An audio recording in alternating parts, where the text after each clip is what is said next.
Hello, everyone, and welcome back to the Fifth Child Podcast, the weekly podcast where I, your podcaster Chris, give you two different recommendations, either for video games, anime, movie, television series, or whatever.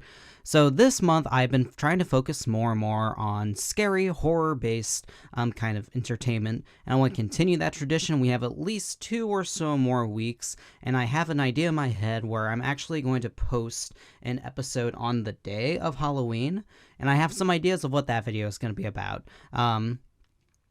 But I'll lead into that more as we get a little bit closer to that week. Though it's not until 2 weeks from now.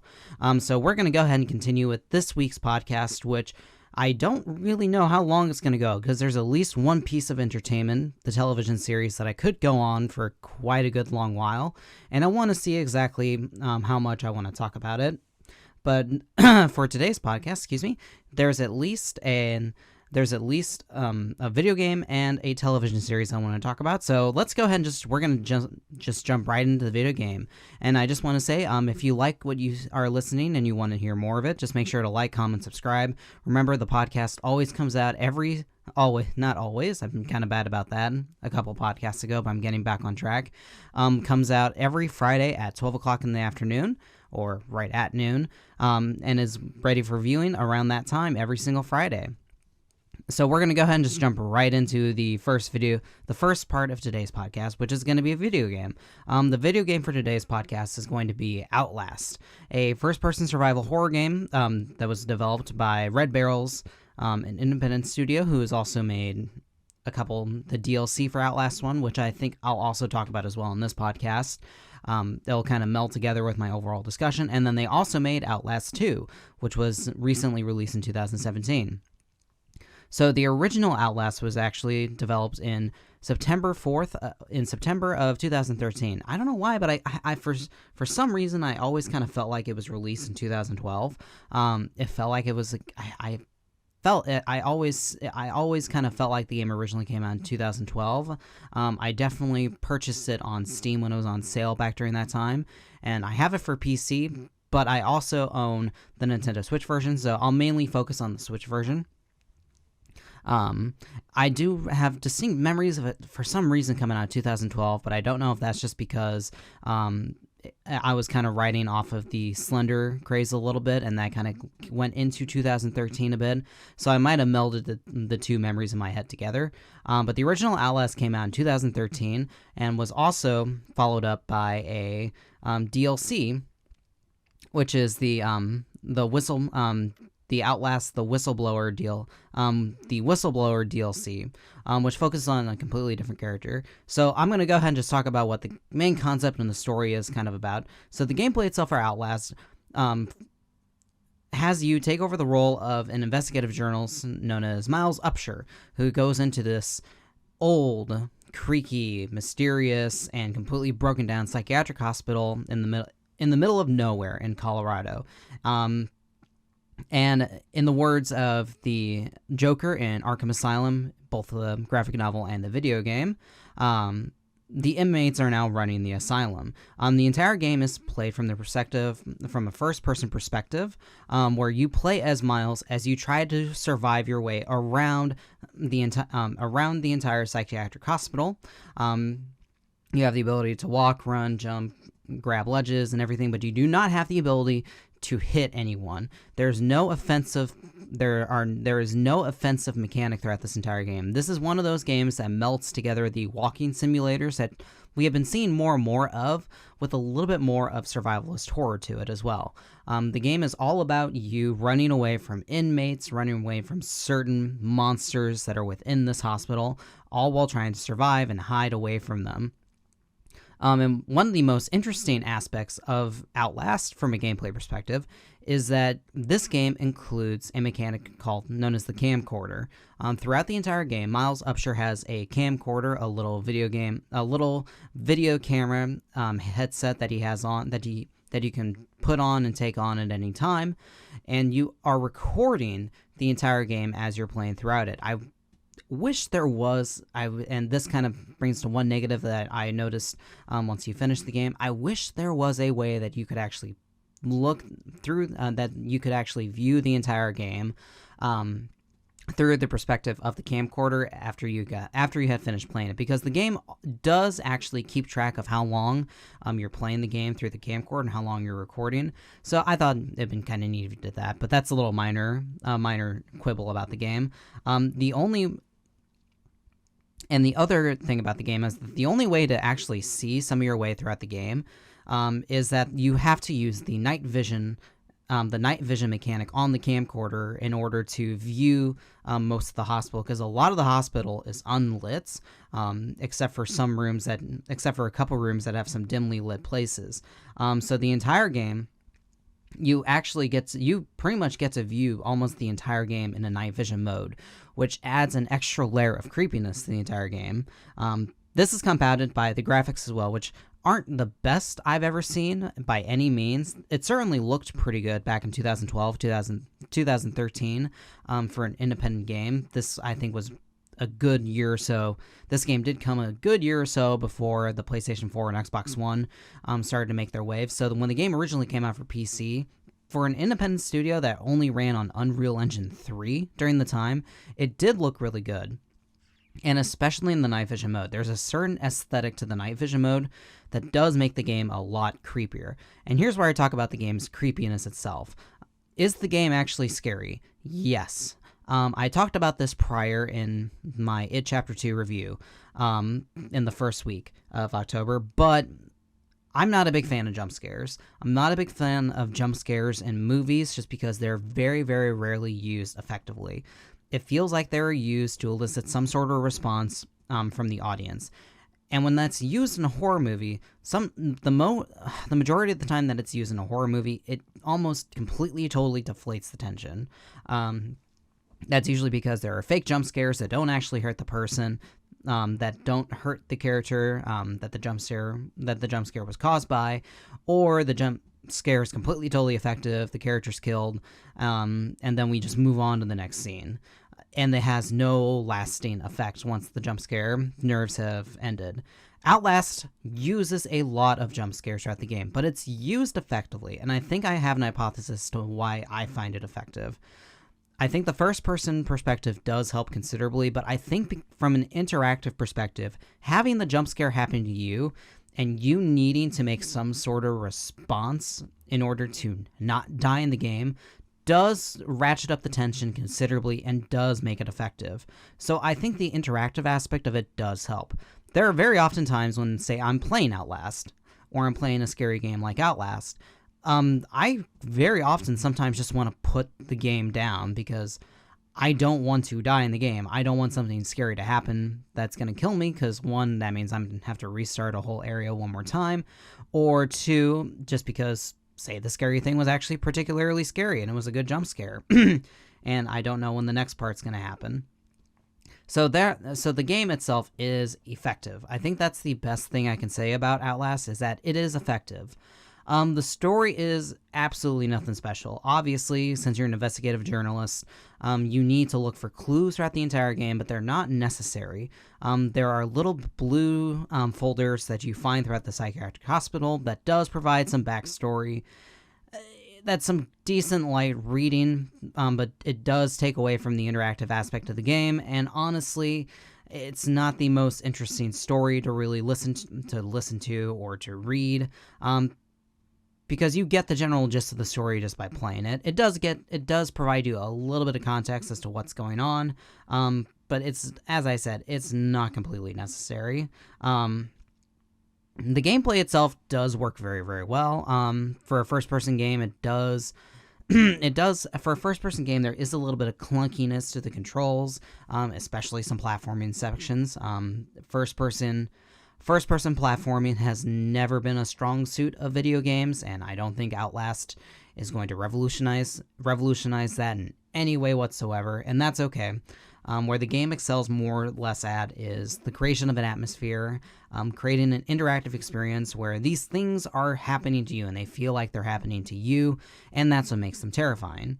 The game uses some really, really strong sound design as well, particularly if I'm playing it on my Switch, I do have some very, very decent surround sound headphones, and I can definitely tell that the sound design is very, very well thought out. It's very well developed. Like I said a while ago when I was playing Resident Evil 2, if I had my stereo headphones on, I could tell exactly what direction a sound was coming from, and I can do the same exact thing with Outlast 1, so that's actually pretty neat too.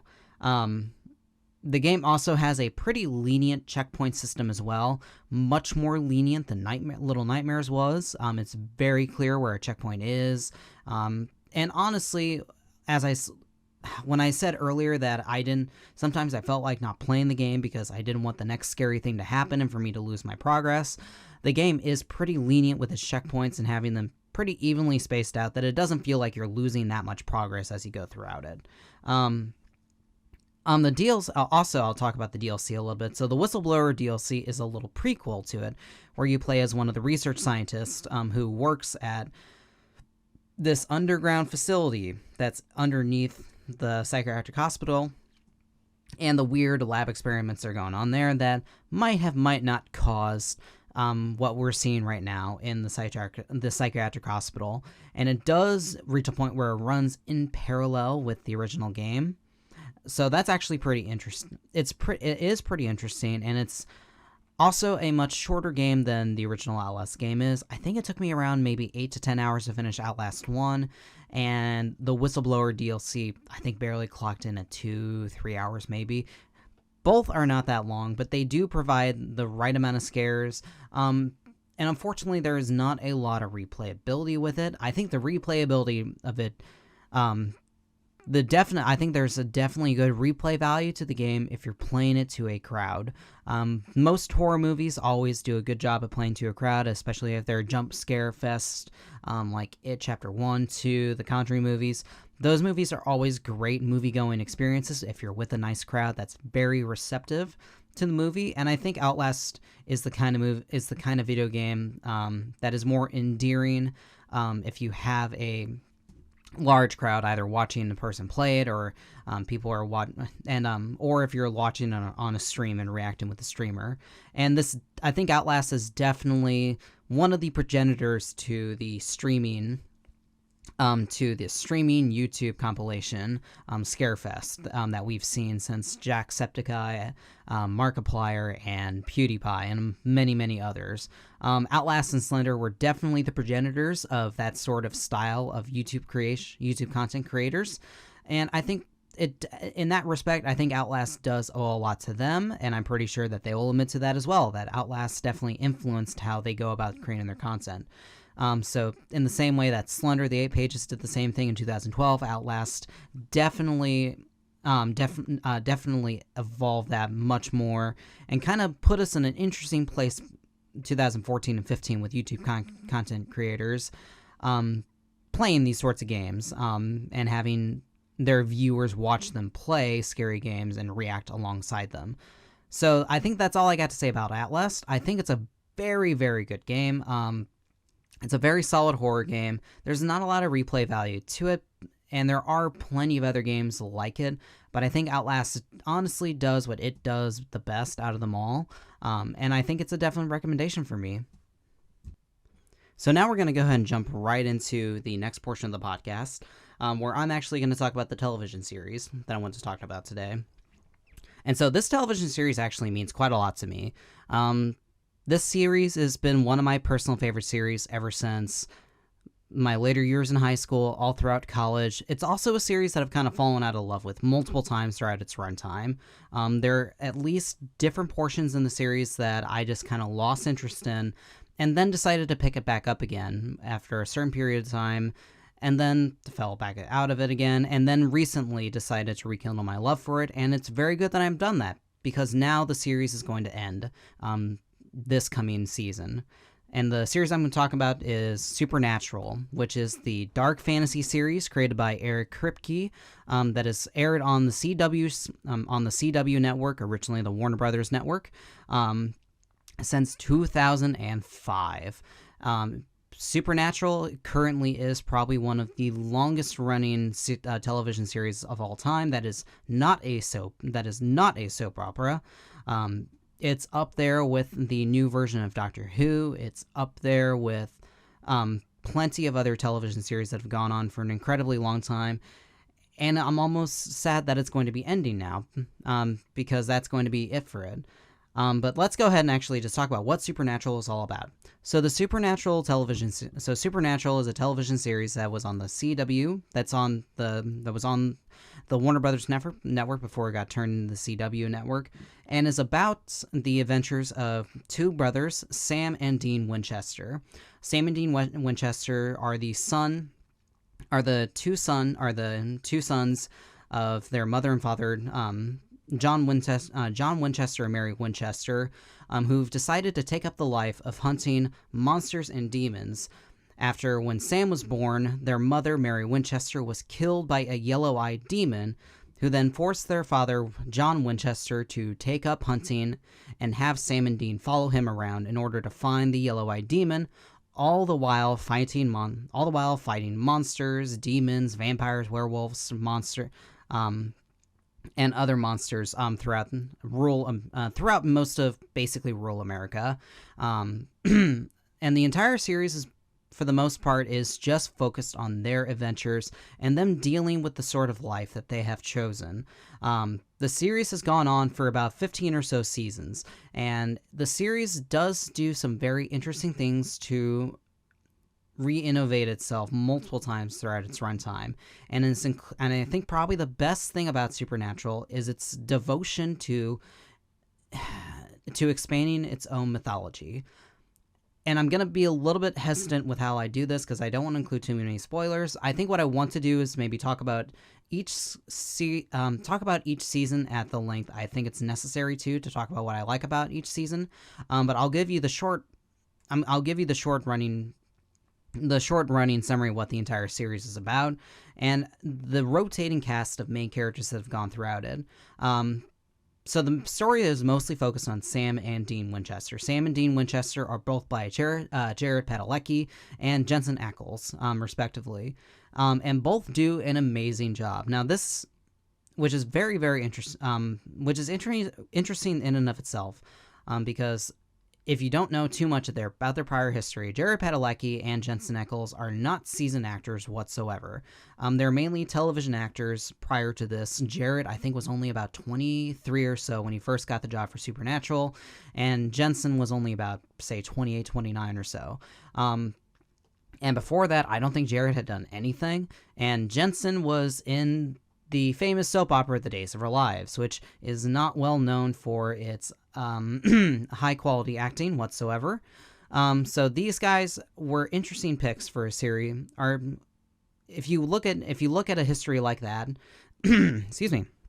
So if you look at a history like that, and you would not assume that these guys would turn in the best performances, and they actually do. And one of the best aspects of Supernatural is not just seeing Sam and Dean Winchester grow together as characters, but also to see Jared and Jensen get better at their craft throughout it. I think Supernatural has definitely been once Supernatural is completely finished, I think it could be a good springboard for them to do other more professional things outside of Supernatural, because I think Supernatural has definitely trained them to be better actors, and it has definitely called for it.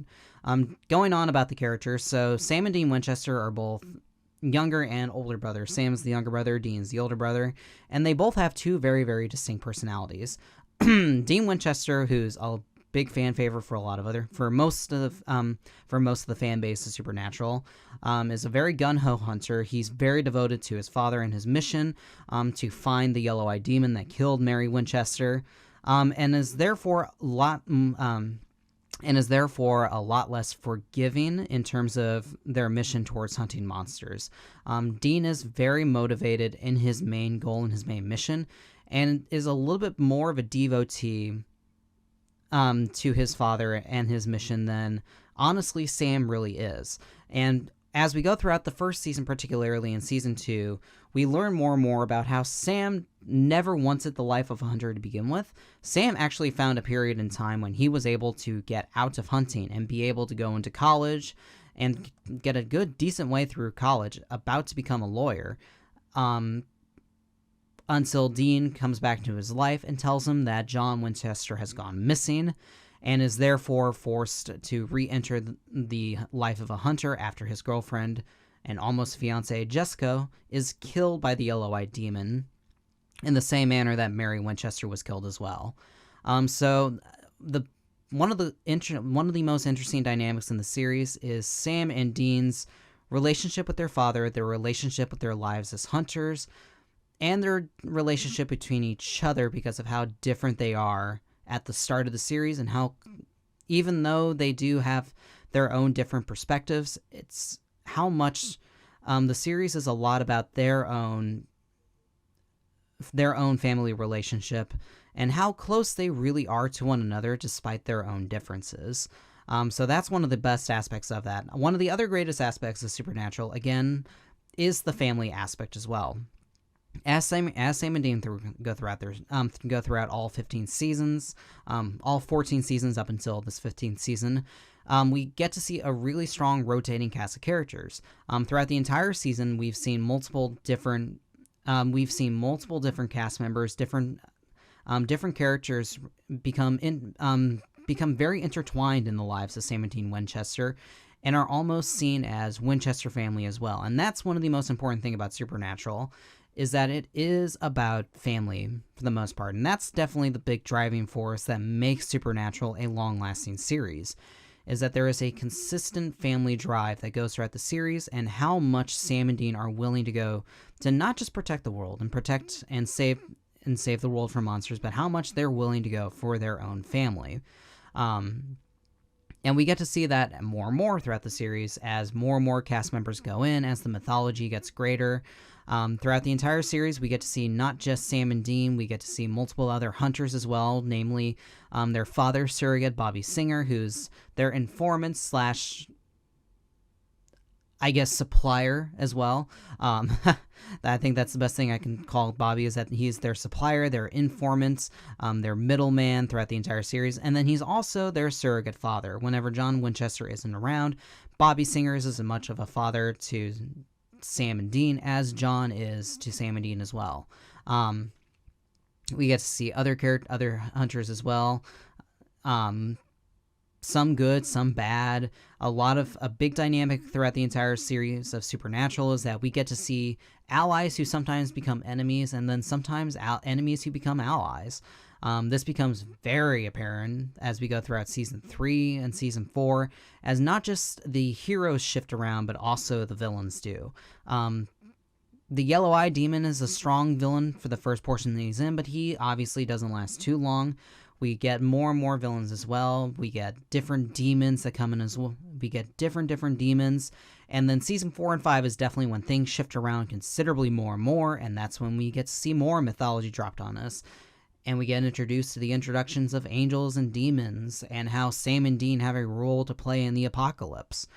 And then as the series expands more and more, we get to see more creatures that have existed since the dawn of time. We get to see more interplay between the angels and demons, the inner politics of angels. Sam and Dean then befriend an angel soldier by the name of Castiel, who becomes just as much a Winchester brother as they do to each other. And it all just becomes so much more intertwined in Sam and Dean's relationship with other characters. And it's that aspect that does explain a considerable amount of the longevity with the series. While the series does run a little bit low on steam in certain seasons, which I will talk about for a brief little bit, the series' longevity is mainly attributed to the incredibly strong cast, the incredibly strong relationships between every single main character, all the great performances done by every single cast member, and just the general wittiness and humor and the general wittiness and humor that these characters are written as. While Supernatural is a dark fantasy series, there is a lot of great humor, a lot of great sarcastic humor written throughout it. Sam and Dean themselves provide a lot of great comedy, as do a lot of other characters, and that does provide a lot of levity to some of the darker aspects of Supernatural. So the series itself does have a great long has a great long-running history of being able to reinvent itself, expanding its mythology, while having a couple bumps in the road every now and again.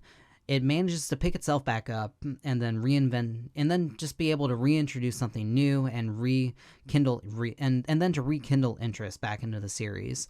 The series itself, as I said, is a television series on the CW, and that doesn't mean that it has the best production values for the most part. There are some very, very strong makeup. There are some really good makeup jobs throughout the entire series. A lot of the costumes for the monsters are great. There's a lot of different monsters at the series. For example, there's the demons, the werewolves, vampires, shapeshifters. There's a lot of different monsters that all have really, really distinctive costume designs and makeup designs as well that do manage to stand apart. Where the series does unfortunately get a little on the weak side is the computer-generated effects. They're not the greatest. Which is very surprising because from what I know, I think this is a pretty high-budgeted series, but unfortunately they don't obviously have nearly as much time as, say, Game of Thrones does. The music is also pretty decent as well. The music is mostly a combination between two different styles of music. The music is mainly done by just one composer, by two composers, Jay Gruska and Christopher Leonards, that does have some interesting grunge rock, horror themed kind of aspects to it as well. But where the music does excel at is in its licensed soundtrack that uses a lot of great 60s, 70s, 80s, and a little bit of early 90s heavy rock throughout the entire soundtrack, and it does provide a good amount of ambiance to what kind of series of Supernatural is all about, and it does fit in well with the theme of both Sam and Dean being kind of rebellious young adults just trying to make their way throughout the world. So I think that's all I can say about the main general story, how good the series managed to hold itself up. The series, I think the best way to kind of go about the series now is to maybe talk about things I liked about certain seasons, because like I said, there are a lot of seasons that are better than some, and then there are some seasons that are just not quite that good. So I'm going to go ahead and just go throughout every single season in as little time as I can. I don't want to spend too long on it. I don't want to rant too much about seasons I don't like. I don't want to gush over too much about seasons I do like. But I do want to go ahead and just kind of give my general thoughts about where the series has kind of gone, where the series started, where it has gone, and probably where it's finally going to end up at as season 15 rolls around. I'm just now almost close to finishing season 14, so I'll be interested to see exactly where season 14 will end. I'm currently not rewatching, but I'm actually currently getting caught up because I've been out of the series, and I'll talk about that in a second. But let's go ahead and just talk about what I like and dislike about each season. So I'm going to go into some spoilers. So if you've never watched Supernatural, or if you've watched Supernatural and you're on a season that's not completely caught up with the rest of the season, if you're currently not finished with the season that I'm going to be talking about at that point in time, I'm going to go ahead and put a time code on that leads you to the very end of this discussion, so that way you do not get spoiled on any aspect of the series. That way you're not going to get any aspects of the series spoiled for you up until that point. So let's go ahead, and I'm just going to go ahead and talk about what I think about each season really quickly. So season one is a good season. Season 1 is a finding its footing sort of season. A lot of Supernatural is based around Monster of the Week kind of episodes, and that is definitely what Season 1 is all about. Season 1 is all about the Monsters of the Week, but the thing about Supernatural is that you can always judge how good a season is based on how evident the main mission of the series is.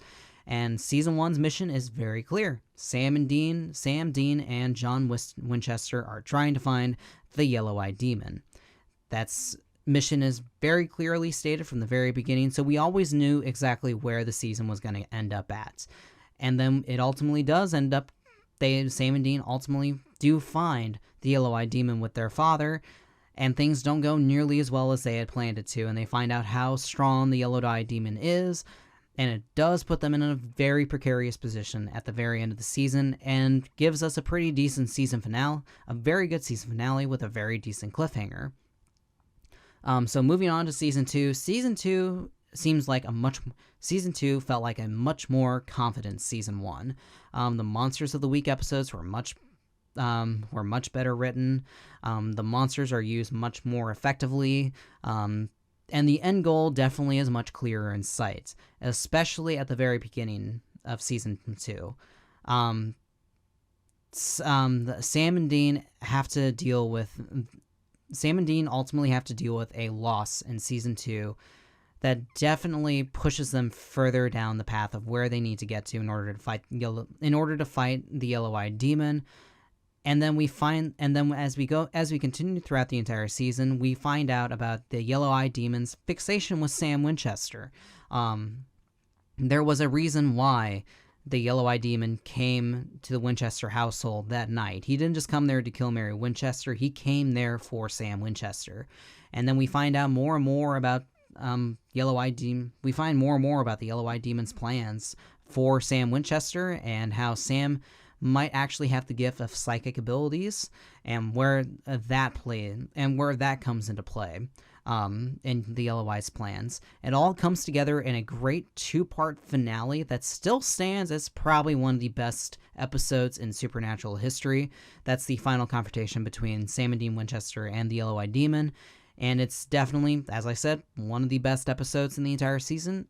It's definitely the best episode of season 2, and it's easily probably one of the better episodes in Supernatural. And then season 3 comes off as a very interesting season because, one, it was a shorter season. For those of you who weren't aware of this, back around 2008, 2009, there was this thing called the Writers Guild strike, where television writers, movie writers, decided that they decided to go on strike for equal pay in the industry, and Supernatural was affected by this. Supernatural usually runs for about 23 episodes, and season 3 only ran for about 16 episodes a season. So what we ended up getting was actually a much more concise season, where we also have a pretty evident end goal as well.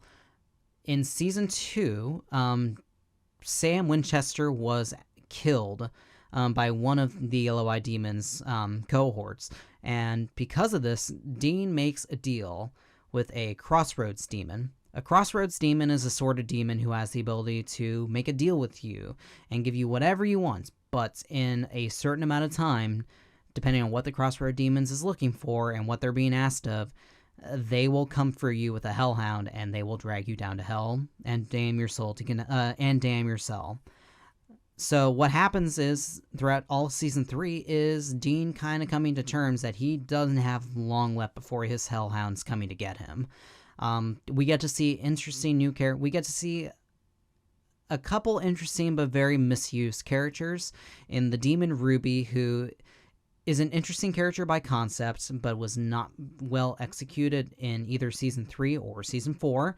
And unfortunately, who is a demon who works alongside Sam and Dean Winchester, but who clearly had some sort of ulterior motive that we're not entirely certain of until season 4.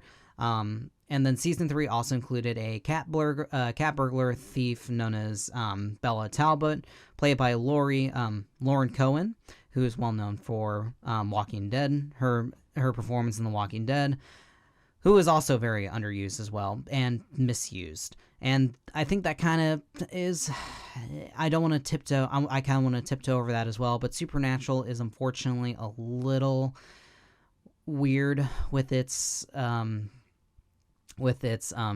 utilization of female characters. I don't want to say it's problematic.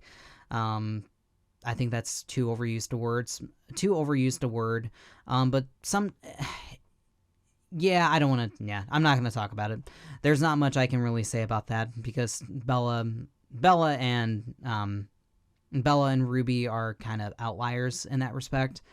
And then season 3 also introduces the looming threat of a new demon known as Lilith, who has taken over the Yellow-Eyed Demon's mantle as the ruler of hell. And that leads us into season 4, when season 4 begins. Season 4 begins where season 3 ends. At the end of season 3, Dean's hellhound has come for him, and Dean gets dragged to hell. And then season 4 begins with Dean coming back to life after being buried. And then as the beginning of season 4 rolls around, we then find that Sam and Dean have a much bigger role to play, particularly Dean. We figure out that Dean was raised from hell by an angel known as Castiel. And Castiel decides to tell Dean that him and the angels of heaven have a plan for Dean that we don't quite know yet. And then we figure out that they have as we continue throughout the season, Dean works with the angels, he works with Castiel. Castiel works alongside Sam and Dean until we figure out what Dean's actual role is. And that is that Dean is supposed to be the conduit for one of the archangels, Michael, in order to fight against Lucifer, the angel who was cast down from heaven by God, and who was the one who created demons, who created hell, and is now trying to amass his forces in order to release him from the cage that he is entrapped in the deepest pits of hell. And we find out that if this legendary battle between Michael and Lucifer was to happen, that there would be an apocalypse that would destroy the entire world and leave nothing left except basically plague, famine, destruction, and nothing else, and to completely leave Earth uninhabitable. And so Sam and Dean don't like this, and they decide to rebel against Dean decides to rebel against the angels, and actually manages to convince Castiel, that this might not be the best thing for Earth. So Castiel and Dean work together, but unfortunately, for the both of them, we figure out that Sam has been seduced by Ruby, the demon in season 3. That his psychic powers could be used to actually fight against demons. Unfortunately, we figure out that Ruby has been using Sam to harness his psychic powers because they can be used in order to release Lucifer from hell. And that is exactly where we get into season 5, where Lucifer is finally released from heaven, released from the cage in hell. He finds himself the perfect vessel. And then Sam, Dean, and Castiel have to fight against not just the demons of hell and Lucifer, but they have to fight against the angels of heaven and also the 4 horsemen of the apocalypse. And that's pretty much the majority of Season 5, and Season 5 is simply the best season of Supernatural. Season 4 is a very, very close second because of all the build-up to the apocalypse. But once Season 5 got here, it was the best. It is the best written. It's the best use of Sam and Dean's relationship. It is the best overall arcing story with the most clearest goal possible, stopping the apocalypse. And it uses the best family dynamic possible, and it uses juxtapositions throughout it. Sam and Dean's brotherly relationship with each other is juxtaposed to the archangels' relationships with one another, and we get to learn more and more about the archangels and their relationships between Lucifer and Michael, the two brothers who always fight against each other, and then Raphael and Gabriel, the ones who are always caught in the middle. We also get to see not just a great overarching story, but then we also see probably one of the best episodes in the series when Sam and Dean get stuck in a TV world that was created by the Archangel Gabriel, who was known as the trickster in previous seasons, before it was revealed that he is actually one of the archangels. That he is one of the archangels, Gabriel, who tries to convince Sam and Dean that they have a role to play, that Dean must become the vessel for Michael, and that Sam must become the vessel for Lucifer, and that they must battle it out and finish their fight and start the apocalypse. So that's all of Season 5. I think it's the best season in the series. It has never been topped, and I don't think it's probably gotten close to being topped yet. Although, there could be a case to be made for Season 14 and 15. So, moving on from there, Supernatural had a bit of a weird a weird little sophomore period. Seasons 6 and 7 are by no means the best seasons. In fact, I think they could be potentially considered the worst. So I'm going to just talk about both of them really quick. After the apocalypse was finished and the aftermath of that was finished, Supernatural really had no idea what to do. So they kind of went back to the Monster of the Week formula. We got introduced in Season 5 to a new demon known as Crowley. Crowley being the King of the Crossroads who got promoted to King of Hell at the beginning of Season 6. Crowley is played by Mark Sheppard, and his story arc throughout Seasons 6, 7, and 8, and 9 is one of the most interesting story arcs in the series because of how much he rises to power and how much he's manipulated things in the background to his favor. He starts off as kind of a reluctant ally to Sam and Dean because he also found a common enemy in Lucifer, but it's in Season 6 and 7 and 8 that he decides to just go for it, and Mark Sheppard has such a ball playing Crowley. Season 6, as I said, goes back to the Monster of the Week format. We get introduced to the Alpha Monsters, who are the progenitor monsters who created all others. And then we also run into the mother of all monsters, Eve. And that story kind of goes nowhere. The final 2 episodes are where the series does go somewhere, and we figure out they had, spoilers, Castiel and Crowley have been working together in order to open the gate to Purgatory, which contains the souls of all monsters after they die. Crowley double-crosses Castiel alongside the Archangel Raphael, but then Castiel double-crosses both Crowley and Raphael and kills Raphael after attaining all the souls of Purgatory and becoming God. And that leads us into Season 7, which is the worst season in Supernatural, because we then figure out that not only were all souls of monsters in Purgatory, but also the souls of the Leviathan, which is the oldest monsters, even older than Eve, and who were created by monsters who were created by God, but God decided that they were too weak, that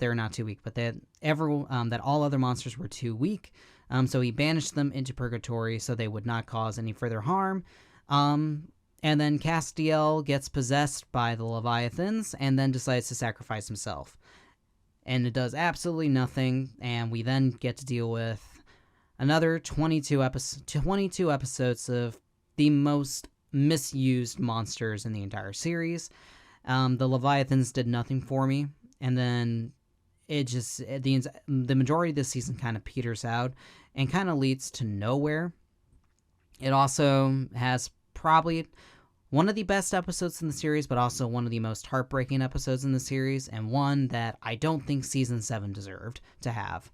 So that leads us into Season 8 and 9, where Season 8 basically focuses on the King of Hell, Crowley, trying to find the Tablets of God, which were tablets written by God himself, that contains secrets to how monsters work, how angels work, and how demons work, and multiple other facets of life. So Crowley throughout the entirety of Season 8 uses not just tries to find the multiple tablets that he needs in order to make himself much more powerful in hell, all while trying to use a prophet known as Kevin Tran. A prophet of a lord in the world of Supernatural is someone who can listen to angels, who can see angels and demons' true face, and is also able to decipher the words of God. So Kevin's the only one who can use the demon tablets in order to use them for Crowley's benefit. And Season 8 is where the series starts to get a little bit better after Season 6 and 7. There's a much clearer goal, especially halfway through it, when Sam and Dean find the demon tablet and realize that they can actually close heaven, and that they can close hell forever. And throughout it all, we are also introduced to Metatron, who is the voice of God, an angel of God who can actually listen, the angel of God who wrote the demon tablets themselves. Him and Castiel work together, and it all comes together in a pretty satisfying season finale, where Sam and Dean both try to use Crowley in order to close the gates of hell together, all while injecting him with human blood, trying to turn him into a human, while Castiel hiccup. While Castiel gets double-crossed by Metatron, and while Sam and Dean are trying to close the gates of hell, the gates of heaven gets slammed shut by Metatron, and then Metatron expels all angels. And so this leads us into season 9 that also had some pretty interesting interplay while Metatron was ruling heaven and all angels were basically walking Earth. Castiel had lost his angel powers, and throughout the entirety of this season is Castiel trying to slowly regain his angel powers, while Sam and Dean also try to deal with the repercussions of trying to close the gates of hell. Because Sam gets mortally wounded and therefore has to house an angel known as Ezekiel within himself in order to heal himself. All the while, they're also having to deal with a knight of hell by the name of Abaddon, and Dean and Crowley trying to work together in order to take down Abaddon. This all culminates in a pretty solid season finale where Sam and Dean finally come toe-to-toe with Metatron, and Dean has a brand new weapon known as the First Blade, along with the Mark of Cain, which is a curse given to him by Cain from the Bible, Cain and Abel, Cain being the brother who killed his younger brother because he was jealous that God saw him as the favorite. And then Dean slowly becomes more and more murderous because of the influence of the Mark of Cain and the First Blade. This leads into the beginning of Season 10, where, Season 10, spoilers, Dean becomes a demon.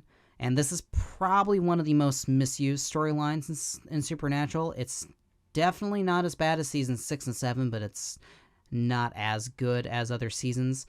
Season 10 kind of had no idea what to do with Dean as a demon, and they kind of got rid of him after 4 episodes only, before deciding to focus the majority of the attention on the Mark of Cain. And this kind of led absolutely nowhere until we figured out exactly what was in the Mark of Cain. And this leads into Season 11, where we find out that what was in the Mark of Cain was something known as the Darkness, or Amara, an entity that has existed since the dawn of time. That is an entity that is just as powerful, if not more powerful, than God itself. And Season 11 altogether probably has the most interesting overarching story throughout the entire season post Season 5, as Sam and Dean deal with the looming threat of the darkness, while also working alongside Crowley, who's now at this point basically become a main character and not just a villain, while also working alongside the witch known as Rowena, who is the mother of Crowley when he wasn't a demon, back during 16th century Scotland. Season 11 has a much better overarching story, and it has an overall sense of kind of hopelessness because of how strong the darkness is, and the lengths that they need to go in order to take down Amara, which, as we figure out in Season 11, as we find out midway through Season 11, means that they have to bring back Lucifer, who they trapped in the cage at the end of Season 5. Lucifer possesses Castiel, and then we also finally get to see who Chuck is, or who God is.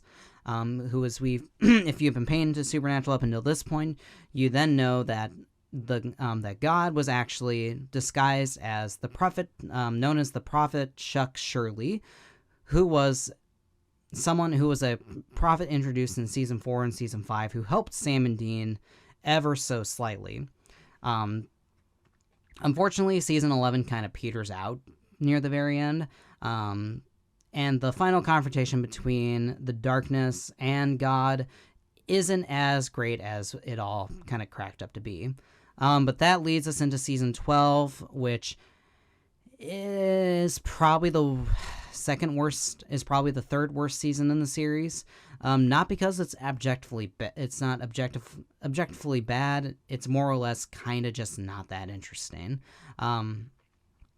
Season 12, the main villain throughout the season 12 is we figure out, as I forgot to mention this earlier, but throughout season 8 and 9, Sam and Dean become entrenched into this organization known as the Men of Letters. The Men of Letters being librarians, hunters, who research monsters, angels, and demons, and try to pass on their knowledge and their skills of fighting monsters throughout the centuries. And season 12 gets them entrenched in a conflict between them and the British Men of Letters, who are much more traditional in their means of fighting demons. And I'll just say it right now, the British Men of Letters suck. This is one of the most uninteresting storylines in the entire series, and the best episode of season 12 arguably is the episode where they finally freaking kill the majority of the British Men of Letters. This is all a backdrop to one of the other series plot lines where Lucifer is bouncing between vessels throughout season 12 in order to find a perfect vessel that he needs to, as he quotes, break all of God's toys now that he's out of the cage. And then this all kind of brings together into a season finale that is a strong thematic season finale, but is very anticlimactic and altogether a little bit frustrating, because we also lose, because not only are we introduced, on one hand, we are introduced to a brand new character, who is the son of Lucifer, who decides to knock up a human male, gives birth to a Nephilim, a mixture between human and angel blood. So that actually leads into a very good dynamic in season 13 and 14 that I'll talk about really briefly. But unfortunately, season 12 also saw the loss of the Demon King Crowley himself. And this kind of sucks, because I thought Crowley had one of the most interesting redemption arcs in all of Supernatural, and it's kind of frustrating that running up until season 12, the writers kind of made up excuses for why they didn't know what to do with Crowley, and the best that they could come up with is have him sacrifice himself to trap Lucifer in an alternate dimension, which we'll talk about in season 13 really quick. So unfortunately, I'm not the biggest fan of how they handled Crowley near the very end, and I felt like they definitely have more that they could do with him, and it's kind of the icing on the cake for a season that wasn't that great to begin with. But then again, the series has risen slightly. I said a little bit ago that there are a couple moments when I watched Supernatural that I just kind of stopped watching. I stopped watching around season 6 and 7 when they were first airing, and then I again stopped in season 12 about 2 or so years ago. And just this last year, I've decided to get caught up and rewatch season 12 and then watch season 13 and 14, which kind of meld together a little bit. So season 13 mainly deals with Sam and Dean's relationship with the Nephilim Jack, who they've practically adopted to be their adoptive son. Jack is one of the most sympathetic characters in the entire series because he's just a recent newborn who knows very little about the world, and the only interaction that he's had with the world is his interactions with his mother, Kelly Klein, when he was in the womb, and the amount of information that he absorbs throughout that. He's also probably one of the most powerful creatures in all of Supernatural, and he's also kind of a loose cannon that he cannot control his powers. And there's a little bit of tension throughout it because, one, you feel bad for Jack, but you're also afraid of when he's going to accidentally do something. Another overarching threat throughout all of season 13 is also the influence that Lucifer has over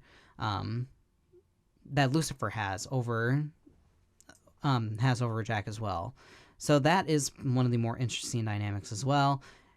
Probably the biggest threat in season 13 as well as season 14, as we go into that, is that there's a new villain. There's a new villain in the form of an alternate version of Michael. At the end of season 12, we were introduced to an alternate dimension where the apocalypse actually happened.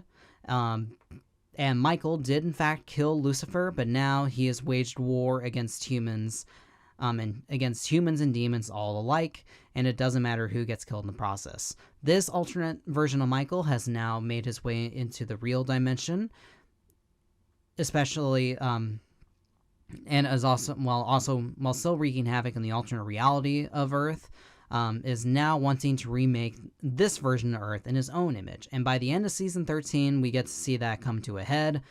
And season 13's finale has some great ideas and concepts in it, but unfortunately kind of gets hampered by a not so good conclusion to the Lucifer plotline. But probably the best thing about season 13 of Supernatural that I'll go ahead and just say right now is the special episode, the best episode in the entire season, and probably one of the best episodes ever, the crossover episode between Supernatural and Scooby-Doo. There's not much more I can say about that except that it's one of the most enjoyable episodes in all of Supernatural, and it's one of the funniest episodes, and is a bright spot in an already pretty solid season. This goes into season 14, again, spoilers, where we figure out that Jack has lost all of his angel powers because of Lucifer stealing them before Lucifer ultimately was finally killed by a Michael-possessed Dean, who is now the main villain of season 14. And season 14, while I don't think is nearly as good as season 13, does have some interesting ideas throughout it. And there, as I said a little bit ago, you can usually tell how good a season is with where the main mission is supposed to be. And it's not very clear what the main mission of season 14 is so far. I'm not finished with it yet.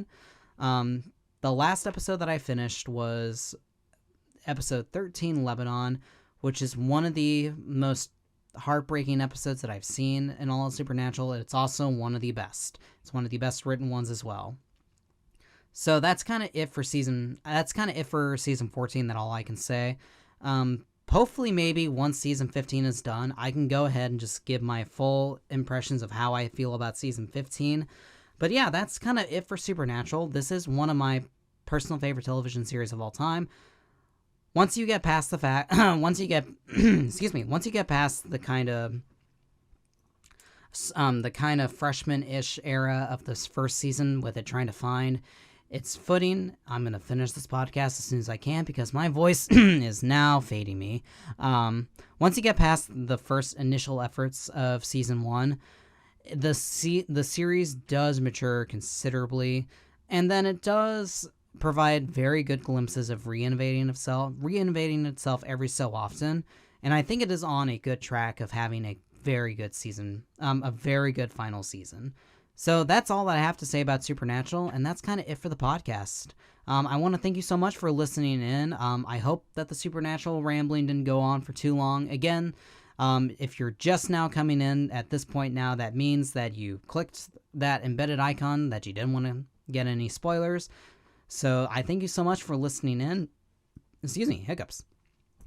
I thank you so much for listening in, and I can't wait to talk more about scary stuff throughout the rest of October. We're about halfway through it.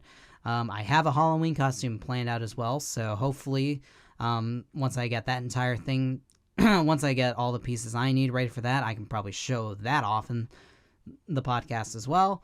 And I want to thank you guys so much for listening in, and I cannot wait to see you guys in the next episode.